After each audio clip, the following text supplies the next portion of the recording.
The air grew heavy. It tasted of old earth and forgotten things. Kael pushed aside a curtain of mossy vines. The forest floor gave way to a small, perfect circle of grass. Sunlight, thick and golden, poured into the space like honey. It was a place outside of time, quiet and still. Lira followed, her breath catching in her throat. The world outside this glade seemed to fade away. It was just them and the ancient trees, their bark like the wrinkled skin of old men. They were silent witnesses to something sacred, something lost. In the center of the glade, a pedestal of gray stone rose from the earth. It was worn smooth by rain and wind. Scattered around its base were shards of deep blue glass. They glittered like fallen stars against the green grass. Kael knelt, picking up a curved piece. It was cool to the touch, humming with a faint, almost imperceptible energy. He could feel a story in it, a sadness that clung to the glass like morning dew. These were the remains of a lantern, but it was unlike any he had ever seen before. It felt important. Lira ran her fingers over the stone pedestal itself. It wasn't smooth all over.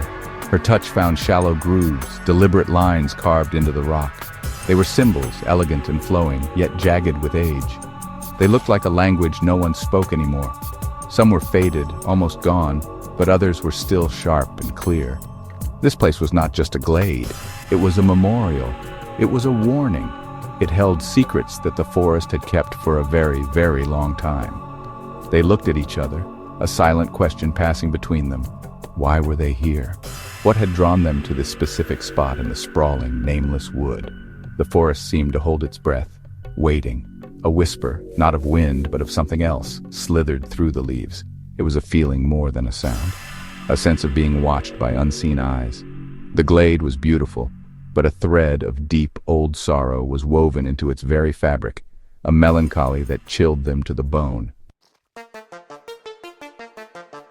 Lira traced the symbols again, more carefully this time. Her mind worked to decipher the strange alphabet. They were not just patterns, they were letters. They formed words. She looked up at Kael, her eyes wide with discovery. "They're names," she whispered, her voice barely disturbing the profound silence. "All of them are names." Kael came closer, peering at the stone. He could see it now. Each carving was a record of a life, a person who had once stood where they were standing now. The pedestal was a monument to the forgotten. One name stood out from the others. It was carved deeper, with more care. It felt more recent, though it was still impossibly ancient. Elara. The name felt familiar on Lira's tongue, like a half-remembered dream. It resonated within her, a soft chime in the hollows of her soul. She said it again, louder this time. Elara.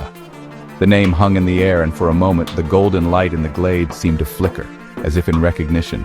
The forest was listening to them. It was waking up.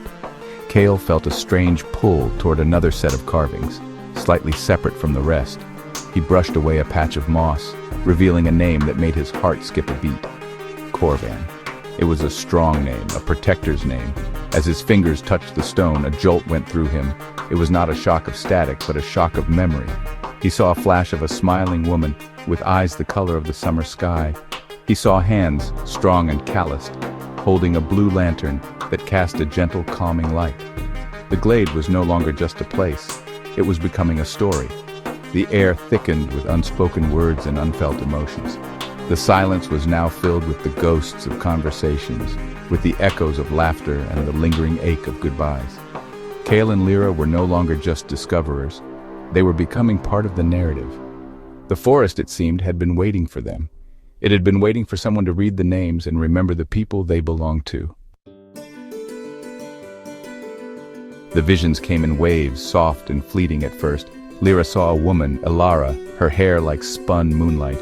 She was tending to the glade, her hands gentle as she nurtured the glowing flowers that grew only in this sacred circle. The blue lantern sat on the pedestal, its light a beacon of peace. Lira could feel the woman's love for this place, a fierce, protective devotion that was as deep as the roots of the oldest trees. It was a love that was familiar, a love that felt like her own. Kael saw the man, Corvan. He stood guard at the edge of the glade, his face set with determination. He was a guardian, a shield against the encroaching darkness that lurked just beyond the light. Kael felt the weight of his duty, the constant vigilance, the fear for the woman he loved. He saw Corvin's hand rest on the hilt of his sword, his gaze fixed on the shadows between the trees. The man's resolve was afire, and Kael could feel its heat burning within his own chest. The memories were not just visions, they were feelings.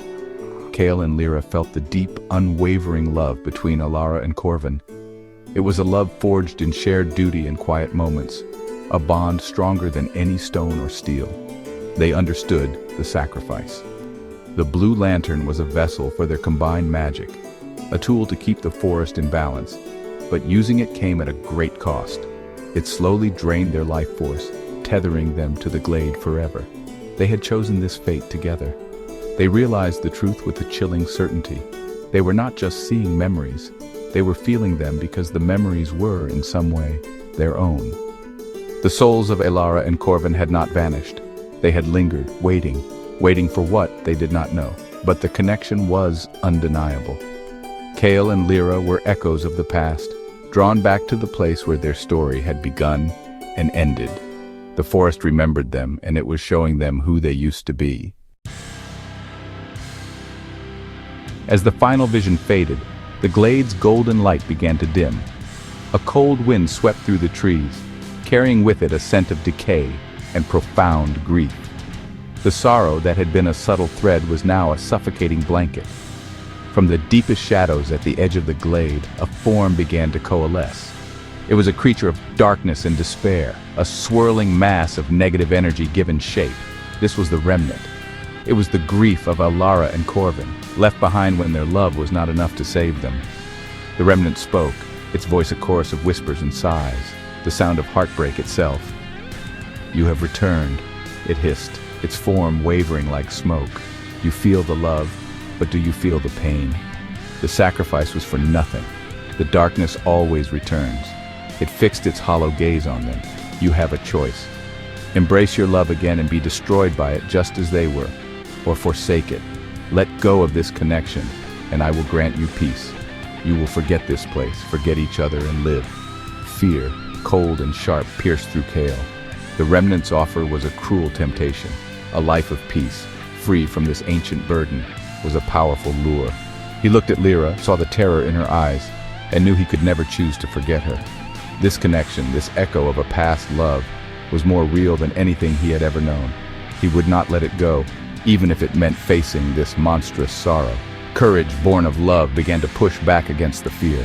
Lira felt the Remnant's despair trying to invade her mind, trying to poison her with doubt. It showed her images of loss, of Corvin falling, of the blue lantern shattering. But she also remembered the love. She remembered Elara's strength. She reached into her pack and pulled out a small, simple lantern made of white wood and cloudy glass.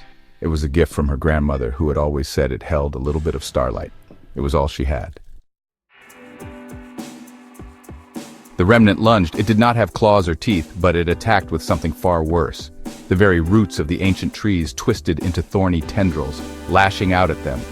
Creeping vines, thick as snakes, shot from the forest floor, trying to ensnare their ankles and pull them down into the cold earth. The ground itself seemed to groan in agony, manipulated by the creature of grief. The glade was no longer a sanctuary. It had become a prison of moving, hostile nature. Kael stumbled back, pushing Lira behind him.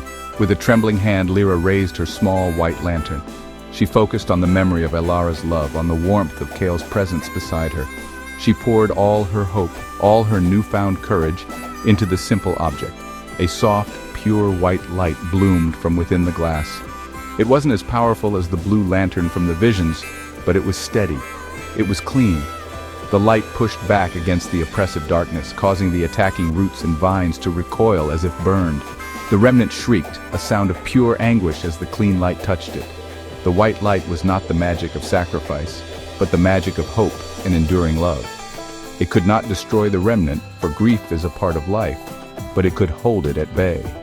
The creature retreated, melting back into the deepest shadows of the forest. It was not defeated. It was waiting. The challenge remained, hanging in the air. Love and be destroyed, or forget and be safe. Their choice was clear, but the path was not. Kael and Lira stood together in the circle of white light, their hearts pounding. They now understood their place in this story. They were not just Kael and Lira anymore. They were the continuation of a legacy, the next verse in an ancient song of love, duty, and sacrifice. The forest watched them, its memory now fully awake. The shattered blue lantern was a symbol of a past tragedy, and their small white lantern was a symbol of their future hope. In the shadows, the remnant, born of that same past, waited patiently for their light to falter.